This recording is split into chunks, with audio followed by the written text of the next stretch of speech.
theme parks and have some fun with folks at Universal Studios. We're just going to do a real quick introduction, and then we'll get into the fun stuff. My name is Todd Martins. I'm a journalist with the Los Angeles Times. I write about theme parks, immersive entertainment, video games. Sitting directly to my right is John Murdy. John is executive producer of Halloween Horror Nights. John, you've been at Universal quite a while now, right? Yes. I started at Universal in 1989 as a tour guide on the Universal Studio Tour. Very long time. And then directly next to John is Steven Spears, executive producer at Universal Fan Fest. Steven, how long have you been over at Universal? Not quite as long as John, but I'm actually celebrating my 21st year at Universal. And directly next to Steven is Abby Finnan. Abby, show producer, Universal Creative. Abby, and how long have you been at Universal? About to be 10 years later this year. And down at the end of the table is John Profino, Vice President of Universal Creative. And John, you've been there? I have two chapters in my life. I started in 1978. They gave me a broom, which just shows you anything is possible in your career. I left in 91 and I've been back now for 12 years.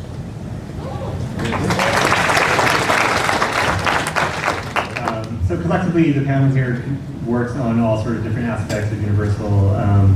John at Universal Creative touches, we've talked about everything from Nintendo to pets, and been talking to John Murdy over the years about Horror Nights, but we've also talked about attractions and his early days. So the panel can speak about a wide range of topics, but we're going to start with Halloween Horror Nights since it's going on right now.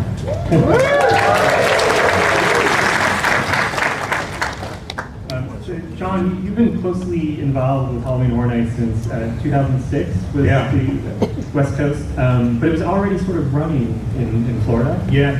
And so I just, give us a little bit of history of, bringing it to the West Coast and, your argument and your pitch to Universal to make this sort of a yearly event. Horror Nights in Hollywood, actually it started in Hollywood before Orlando, back in the 80s. But it was only 1 year, and then it came back again in the 90s, and it was a couple of years. But by the time I was with Universal Creative, actually John and I used to work together at Universal Creative, and I just finished the Mummy ride, Revenge of the Mummy. That was my last project for Universal Creative. And I got the call asking me if I would be interested in working directly for Hollywood to try to bring Horror Nights back. And I think it was 5 years that we hadn't done a Horror Nights when we took it over. So really our vision for Horror Nights is what you see today. It was to license the biggest brands in the genre of horror, to try to bring them to life movie quality so that all of you, when you're going through the houses, you feel like you're living your favorite horror movie or TV show or music artist or video game. And everything that we do, we try to do at movie quality, and that's really been the recipe that we've been following for 20 years. 20 years this year, yeah. Well, it's evolved over the decades as well, but I'm curious, was the initial pitch something that would really appeal to, the niche horror fans, or were you always going for something that could sort of bridge the gap and bring people into horror as well? In the beginning, our focus was a lot more narrow than it is today, honestly. It was like it was Jason. You can do the head turn, that's pretty cool. And creepy. It was Freddy, Jason, Leatherface. That was in 2007, that was the first licensed properties we brought to Horror Nights. And then we did them all. We did, Freddy, Jason, Leatherface, Michael Myers, etc. So at that time we started looking at expanding our horizon because that's what horror does as a genre. Since the beginning of time, horror has always evolved. So we try to evolve with it, and then looking to music artists, looking to video games, looking to television. So these days we're casting our net a lot wider than we used to back in the beginning. Yeah, I mean, and guests walk through a house in just a few minutes, and you get short moments with these scare actors in these scenes, but I know that there are very deep stories to these mazes. You know, we've talked extensively about, you know, the Weekend backstory and some of the houses you guys have created. What have you learned over the decades about sort of telling a story in this? Yeah, I think it's to tell the story visually, you know, because when you think about when you're walking through a haunted house, it's a very loud, chaotic environment. Hopefully there's lots of screams. So it's not like you can stop everything in the middle and do a big monologue or something like that. So we try to, mostly to our storytelling, we do use dialogue and things like that, but we really try to tell the story visually as much as possible because just because of the environment that you're in. It's not like you're in a movie theater watching a movie. It's happening all around you, and it's loud and it's chaotic. So that's really how we look at it when we start breaking down a film or a TV show or a video game or working with the music artist. In some years, you guys have had sort of, you know, intros and stuff. Do you find guests like stop and read those and sort of are really trying to dig deep into the lore? I don't think anybody reads anything in the theme park, honestly. Do you? I mean, I don't know. Do you guys read stuff in the theme park? You do? Oh, you do? Okay, cool. Yeah, but you, usually the facade is the opportunity for storytelling, you know? So like if you were to go to Jason Universe, I'll use Jason again as an example, and there's the head tilt again. You know, we have Crazy Ralph, you know, the old guy who always tells the teenagers that arrive in Camp Crystal Lake, you're all doomed, you're going to, you know, Camp Blood. So we're using that to help set up the story. At the same time, for Jason Universe specifically, what I wanted to do with it that was maybe a little different this year is I thought, well, it's been a long time since the murders have happened at Camp Crystal Lake. You know, the camp's probably abandoned and overgrown, and nobody's heard anything from Jason in years. So if someone was to come to the camp, you know, who would that be? So I started doing research and looking at, you know, YouTube videos and came across something called Urban Explorers. Do you guys know what that is? Yeah, you know, all those people that like they break into abandoned places and make videos. So I thought, you know, if anybody was going to try to get into Camp Crystal Lake after all these years, it would be them. So if you're going through the house, you'll notice that all of the victims that aren't totally decomposed and look like, you know, skeletons, because those are the original Camp Crystal Lake counselors. But the more fresh kills, they're all wearing T-shirts that say Destination, Camp Crystal Lake, Death Tours.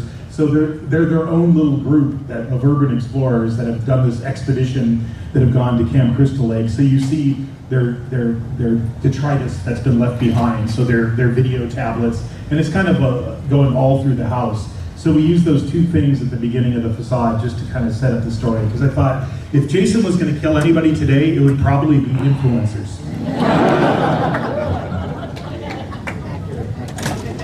I get great pleasure from that. I like to see him try. There's a lot of them in that house. Hopefully the journalist is okay.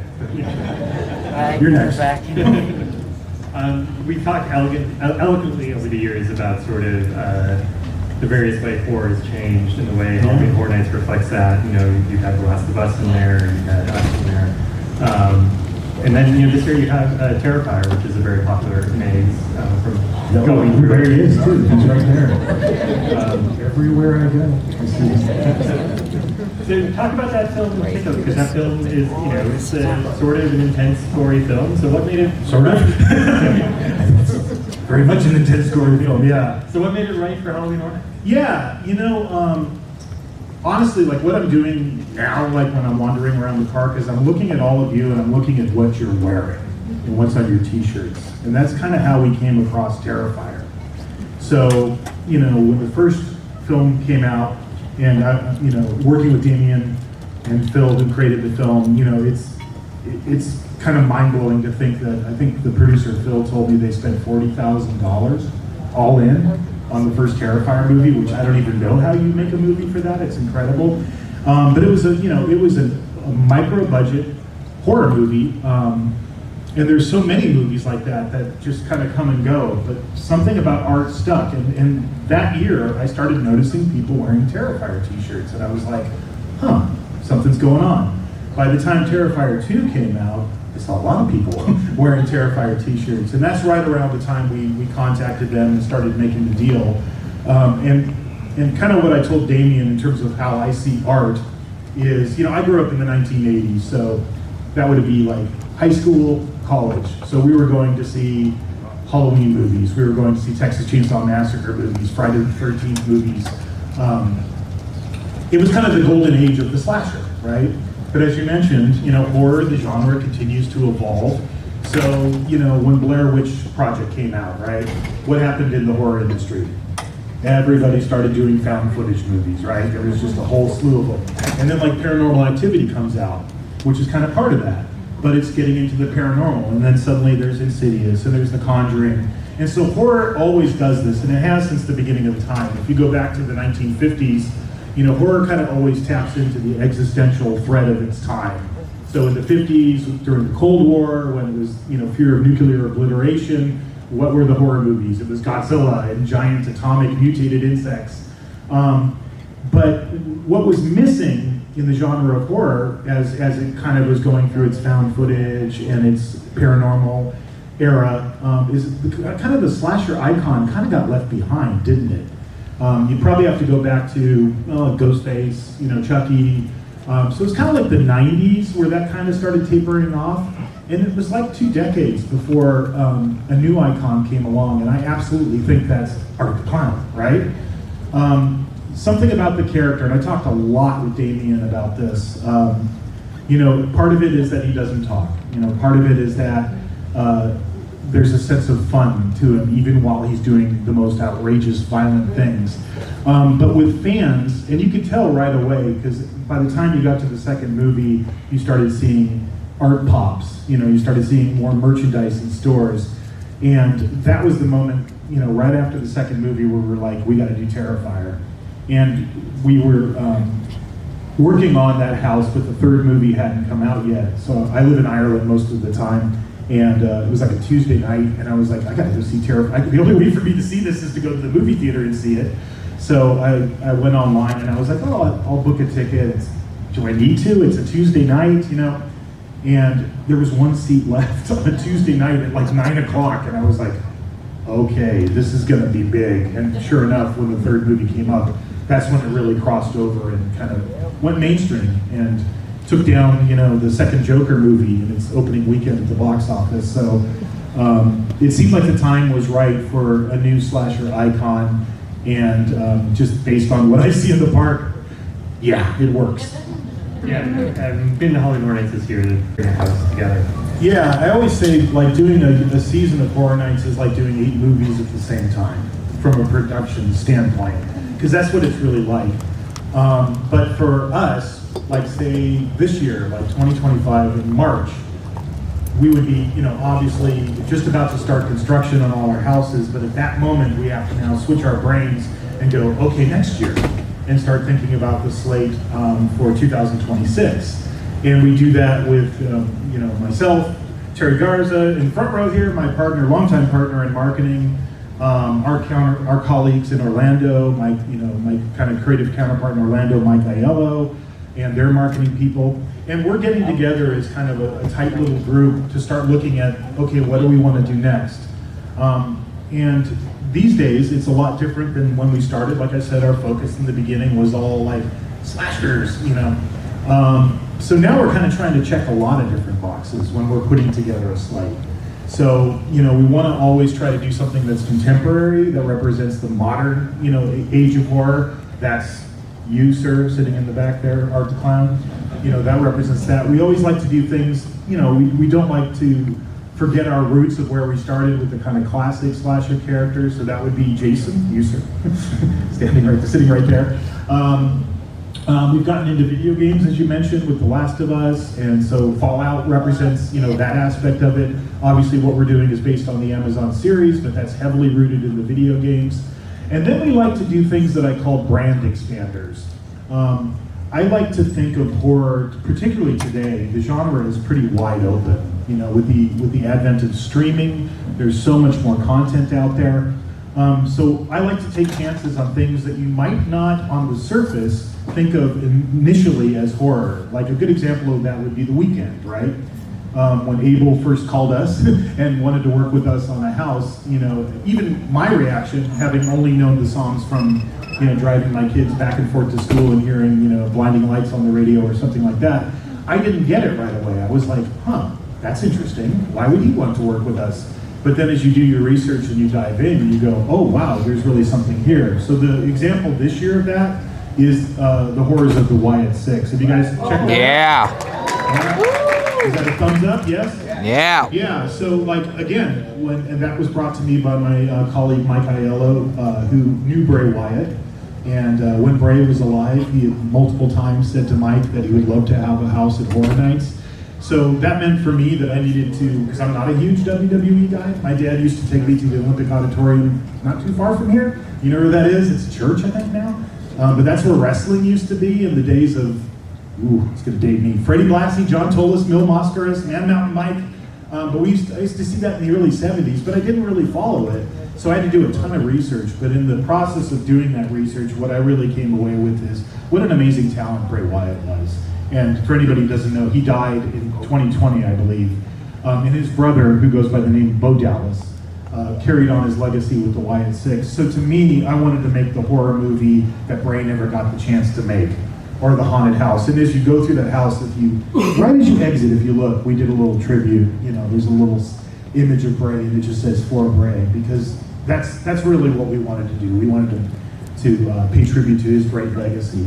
So these days, we're looking all over the place, not just the things that are inherently horror, but things that could be perceived as horror that we can bring in and through the filter of Halloween Horror Nights, turn it into a horror experience for you guys. So that's kind of how it works. Yeah, Stephen, we're going to come to you in a second, but I just want to get a quick thought from you, John. On, Sure. I'm very partial to the Scarecrow house. I love Guns N' Roses and Slash. And, So do I. Love the idea of sort of the environment, sort of taking revenge. But yeah, talk about like stuff like the Scarecrow house, you know, the Monstrous Maze. Bringing in original ideas. Yeah, so obviously we lean very heavily into intellectual properties. That's kind of always been our vision, but we do original content. Scarecrow, we had done the house in 22, and to give credit where credit is due, it was originally Orlando had done a house called Scarecrow the Reaping. But for me, I wanted to, again, do what horror always does. I wanted to tap into the existential threat of our times, which one of them these days is the environment, right? So I wanted to set it specifically in the Dust Bowl and kind of tell the story that way. Last year, I think I was in the park with my daughter, and Slash texted me, and he was in the park with his son, so we decided to do a little meetup. And at the end of that night, was walking him back to his car, and he just goes, "What's next?" And I was like, "Hey, I'm thinking of bringing Scarecrow back, and I'd like to do something musically that is in the vein of old Appalachian folk music." And he goes, "Oh, that's cool. I just learned how to play banjo and dobro." And he Slash never stops learning. He's constantly learning new things. So he learned all these traditional musical instruments and created an original score for us, which I love. Do you guys dig Slash's score for Scarecrow? Yeah. So that's one example of an original thing we do. The other is Monstros, right? You guys dig Monstros? And again, to give credit where credit is due, the reason we do Latin American themed content and why that has become such a big part of what we do at Horror Nights, partly it's the city we live in, right? Los Angeles and its rich history, right? But honestly, it's you guys, it's the fans. 15 years ago, people were coming up to me in the park and saying, "Have you ever heard of La Llorona? Have you ever heard of El Cucuy?" And honestly, I hadn't at that time. It wasn't part of my cultural upbringing. But the more I did research into it, I realized, wow, this is amazing. The story of La Llorona has got to be one of the most disturbing stories ever in the world of myths and legends. So we started embracing that and doing that content. Monstrous was conceived a few years ago. If it was successful, it was always planned to be a trilogy. I think at Midsummer Scream, I was like, and this is the last one, right? And now it's killing it. And I'm like, oh man, why did I say that? But I think I have to hold to my word that this will be the last Monstrous house, and we'll move on to something else after that. But The feedback we get from our fans, literally letters, tweets. I know how important it is to our fans that we do this content, and I love the Monstrose house. I think it's one of my favorite houses this year. It's a fabulous cast, and it's really cool that original content can go head to head with some of the biggest names in horror and hold its own. So I think we'll continue to do that in the future. And we'll do more.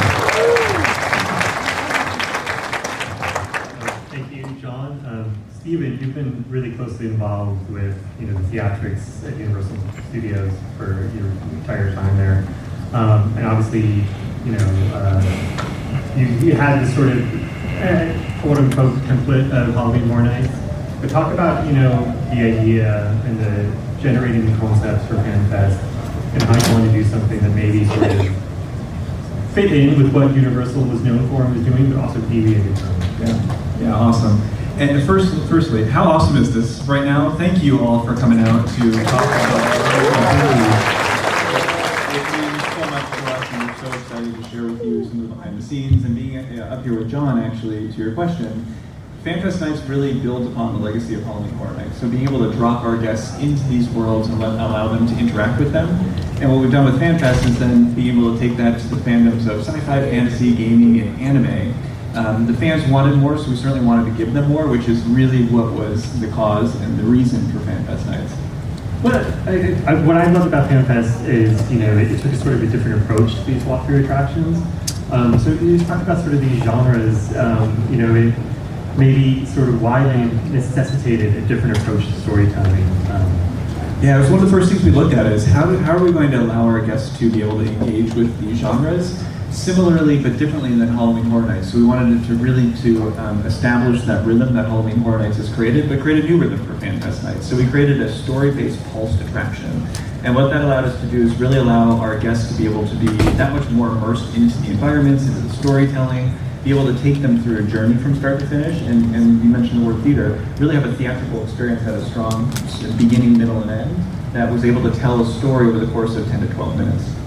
Yeah, as somebody who writes about theme parks and immersive entertainment, I love sort of interactive theater, and I almost sort of wonder, was stuff like, the Sleep No Mores of the world, was that sort of stuff that was an influence on some of what you were thinking about? We took a lot of influence. We took a lot of influence from things that have been done before, but we wanted to break new ground too, and create these exploratory experiences.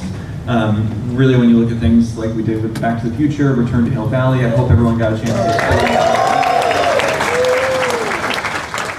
that was really near and dear to our hearts, just because it was so uniquely Universal. Only we at Universal Studios Hollywood could have done that. Bring our guests back to Courthouse Square, walk in the footsteps of Marty McFly, and do it in a way that was truly exploratory. You got to pick your own adventure, and we saw guests down there for 45 minutes, an hour and a half, really soaking it all up and being able to take it all in. Yeah, but I'm curious too, because you guys started with sci-fi, fantasy, anime, gaming. When you're looking at FanFest, and especially now that it's been confirmed that it's coming back and it's going to be a Universal staple, like, is there something that is sort of quote unquote right for FanFest, or like how big you view this sort of umbrella? Yeah, FanFest at its core is a celebration of fandom, and that's really what we want it to be, is a celebration of those who have affinity for these genres and be able to celebrate not only the content but the fans themselves. So certainly in a lot of the work that we did, it took about 3 years from the initial idea to this current year's event to be able to develop it, but we looked at which fandoms resonated most, which fandoms the fans wanted most, and that's what called us to those first 4. But there's a lot more fandoms out there, so we're certainly eager to explore additional opportunities in the future. How long was it sort of in development? How many years did something like this take? Yeah, it took just about 3 years from that first idea of there's something out there for the spring and something out there with these fandoms to be able to bring it to life. And we used every single minute and hour of those 3 years to be able to build these different experiences, break new ground, go through play testing. A lot of work went into not only the idea behind it, but the execution of it as well. Because like I mentioned before, we were breaking new ground in terms of how guests experience this. So 3, 4, 5 months before the event actually began, we were running play tests through them and bringing people in groups through each of the experiences to make sure that it not only delivered on the content, but it delivered on the execution as well. Were you guys sort of, you and the team, were you guys like just all in on year one, not even thinking about what happens if this becomes a yearly event, or was it in the back of your mind? One of the things I love about Universal is we're always looking towards the future. So yes, we were focused on let's make this first year as awesome as it can be, but we're also looking towards the future. So some of the ideas that we're already working on for this next year were ideas that we had for the initial year that we wanted to let marinate and be able to develop a little bit further before we brought them to life. And you mentioned the Back to the Future experience. I think unanimously from everybody I spoke to who went to FanFest, that was just one of their favorite experiences of the night. You touched on it a little bit, but what was sort of your like takeaways, sort of your learnings from maybe that experience and why that resonated so well, and to what you could sort of learn from that and bring forward to the future? Not only with what we did back on Courthouse Square, but across the event, what we saw is that our fans wanted to interact and engage and explore throughout, whether it was on the streets, whether it was in one of our walkthroughs, whether it was somewhere in between. Really being able to embrace that engagement and interactivity with the content and each other is something that we saw as a true tentpole of the event and something that we're working to build upon for the coming years. And what can you tell us about the 2026 FanFest? So if you've been to our booth or if you've heard the news, we actually had a huge announcement that we are super excited about for FanFest Nights 2026, that we are going to be bringing together the worlds of Scooby Doo and the Universal Monsters on a brand new backlot experience at FanFest Nights 2026. That's awesome. I cannot tell you how excited I am. We are, the entire team is, to bring these two worlds together. It is an iconic mashup of these two brands. When you talk about that intersection of nostalgia and fun and doing it through a uniquely universal lens, you cannot get better than these two properties. So we're looking so much forward to sharing more with you in the coming months as to what we're doing behind the scenes, but do know that it's going to really engage upon that interaction, the engagement, the exploration that we built upon for the first year of FanFest, and really delivering that with this experience and the others that we're working on right now. Yeah, and I know you're going to reveal stuff as it comes over the next few weeks and months, but you've been doing a lot of research into the Scooby Doo world. Just would love to just hear what you love about that universe.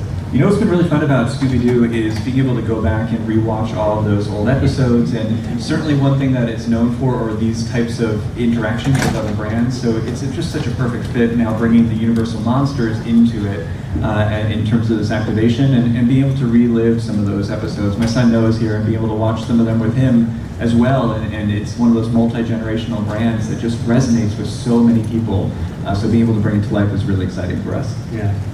In terms of ticket information, is that still to come? Do you know anything about that? Or Yeah, so we're actually, just as of this weekend here at LA Comic Con, also announced a special pre-sale ticket offer that's running now through December 17th. And if you go and buy your tickets now as part of the pre-sale, you get a special complimentary limited edition medallion that you'll be able to redeem as part of that ticket. So certainly encourage you to go get your tickets now and look for more information coming soon.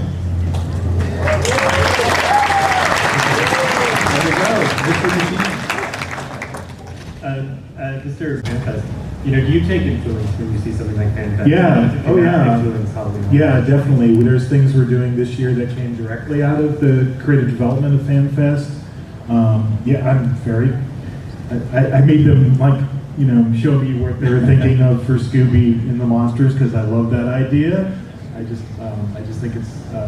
I think what they were able to do with Back to the Future and actually have it be in the place where the movie was made. I mean, I grew up on the set of Back to the Future. I worked at the Pointe Hills Mall when they were filming the first movie, in high school, and I was on the set of the second movie when I started here as a tour guide years ago.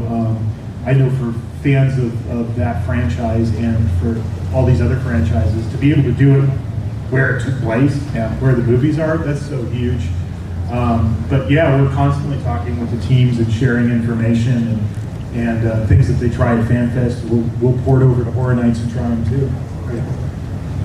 Steven, and correct me if I'm wrong, but since you announced the Scooby Doo Monsters experience will be on the backlot, am I making a safe assumption and sort of that's going to be like a similar sort of Back to the Future type sort of audience? Or? We're certainly looking at that as a model, and we're looking at ways that we can continue iterating on that experience down on the backlot. So finding ways to make it uniquely Scooby and Universal Monsters while still taking everything that worked so well with what we did last year down at Courthouse Square and bringing that to life again too.